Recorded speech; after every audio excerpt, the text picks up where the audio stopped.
Mimighoul strikes into action, ice barriers are back at it, and even the fabled Fiendsmith hero deck.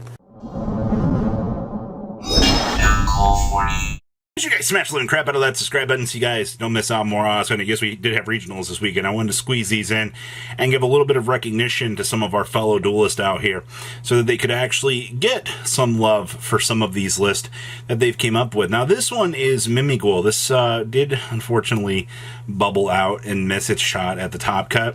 But this is interesting because this is playing triple copies of Sengen Kaiman here with the ability to interact with Genroku here. Now, Genroku can be a tuner monster if you really wanted to, but that's not what you really care about here. You care about that this is suddenly, free fodder for a Link 2, or an extender for Tryhard. This is not what was on my bingo sheet for things. I'm going to be honest with you. Like, I've seen people testing out, like, the Kashtira stuff in this deck.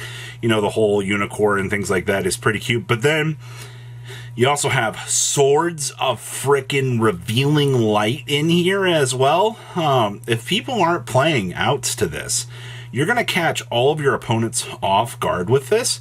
And this really is just kind of hilarious to actually see. Like, I did not think I would see Swords of Revealing Light, of all things, showing up in a Mimighoul deck. But I'll take it, because that is the most hilarious thing I have seen. Standard ratios, I believe, on the little bits and pieces, which is fine. We are citing the Dimensional Fissure. I feel like if you're not playing the Dimensional Fissure right now, you're kind of missing out on a very strong opportunity. Like, you have to remember, this deck is still, its job is to work as an anti-meta presence to, you know, punish your opponent. And of course, you know, you have going second cards in here to help you interact. I'm also happy to see we are doing triple maker with two of this. Really wish the Fire Princess was seeing some play in here. You know, I love the card, but this is one of the coolest lists I've seen so far. Next up is General Jerk and Friends. I'm going to be extremely vocal about this for a second. General Ryo is an absolutely disgusting card to play against. I can't believe I'm saying this. It has taken all the way up to 2024 and a Master Duel event to teach me, oh crap, General Ryo is kind of a stupid card. Yes, it is. Because, you know, the minute that this thing, you know, you have no cards in your hand, you're essentially just making it so everything negated. All right? And, you know, I mean, yeah, it's only on the field, but that's a lot of stuff. You would be surprised how good this little stupid card actually can be. Now, other interesting choices here. I see we are playing two droplets in here. You want to try to slow down your opponent, you know, board break them. We also have two crossouts. I do find it interesting that this duelist chose not to, like, go full crazy here. You know, like, yes, crossout is a good card to help you not lose to certain hand traps, but you're not maximizing it. You know, you're kind of using that other Called by the Grave as the offset here to try to balance things out for you so you can kind of do your thing. I also do see down here triple thrust with the one tack talents. I feel like that's a pretty normal thing at this point. You know, you're not going to try to go over too hard with this. You just, it's pretty easy stuff. Also, hey, you know what?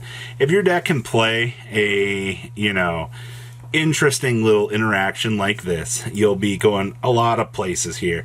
Yeah, this is, it's ice barriers, man. Like, this is the closest I've seen ice barriers to being successful as of, like, the last week. Especially given, like, we are on, like, the end of the format. Like, we're donezo here. Like, there is nothing left in this crapshoot. So I'm happy to see that, you know, some people out here are trying some of these ideas. And we're seeing these couple of little things come to the end here. Ooh, now this was really cute. This was a Fiendsmith hero list. Now, you're probably going to notice, Fiendsmith? Yes. So what we're doing here is, Engraver with Necrom.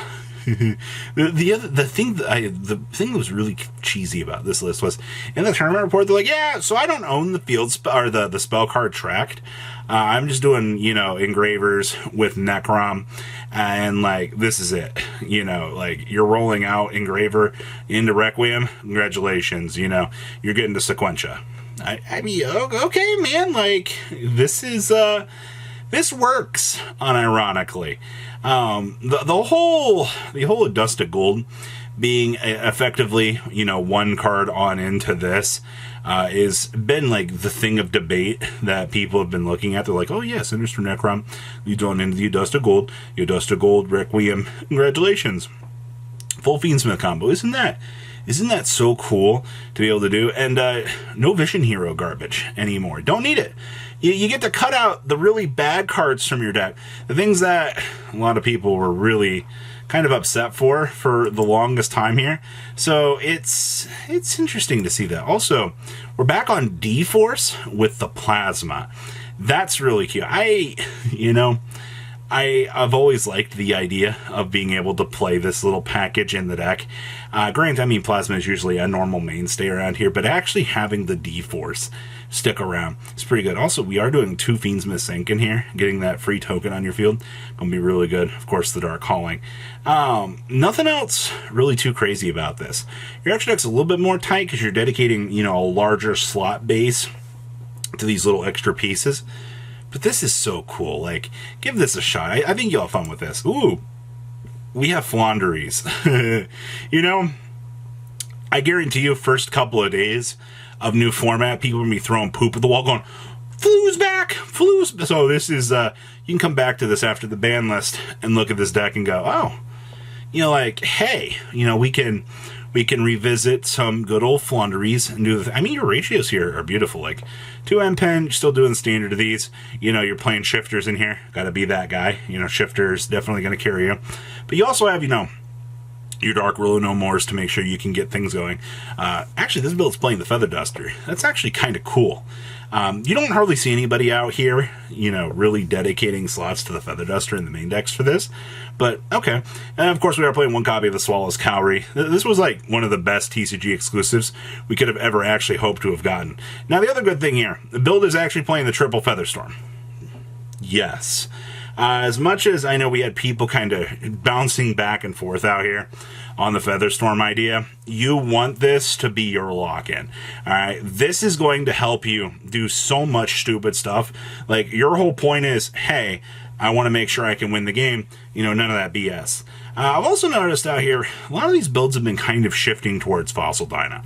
I have been no stranger to seeing an occasional Fossil Dyna Pachycephalo showing up in these lists, and people are just kind of forced to look at it and go, what that do though? Like, well, why are you here? Pretty good.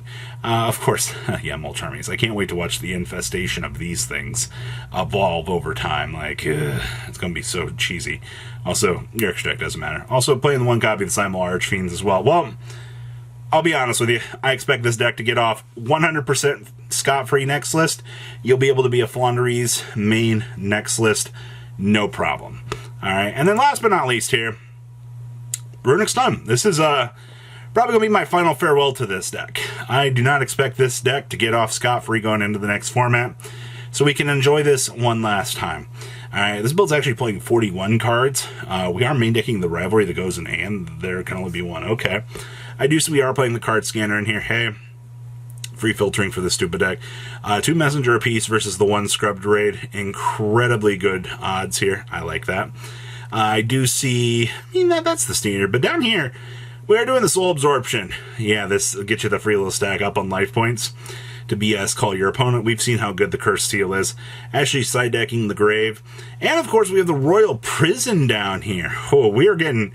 The amount of floodgates that this deck is kind of gravitating towards now. Like, we've reached the point now that we're like, you know what? Let's just go ahead and get the Royal Prisons up and running. I also do see we are playing Baguska in here. This is actually pretty good because you can deploy Gary, go ahead and combine it with the Amano Awada, and you can make Baguska as a walking, talking floodgate to kind of detour your opponent. Actually seems a lot better than you might initially think. Yeah, you might run into some imperm issues, but 2 turns of Skill Drainery is better than no turns of Skill Drainery. You just got to look at the little extra gas that you're kind of getting along the way so you can do your thing. Isn't that cool? So that's everything that we have for you today. Please leave a comment down below. This is our final love letter to all of these decks, as we should be shifting on in to the new future meta here. You guys have a good rest of your day and stay safe out there, all right? Patrons, thank you.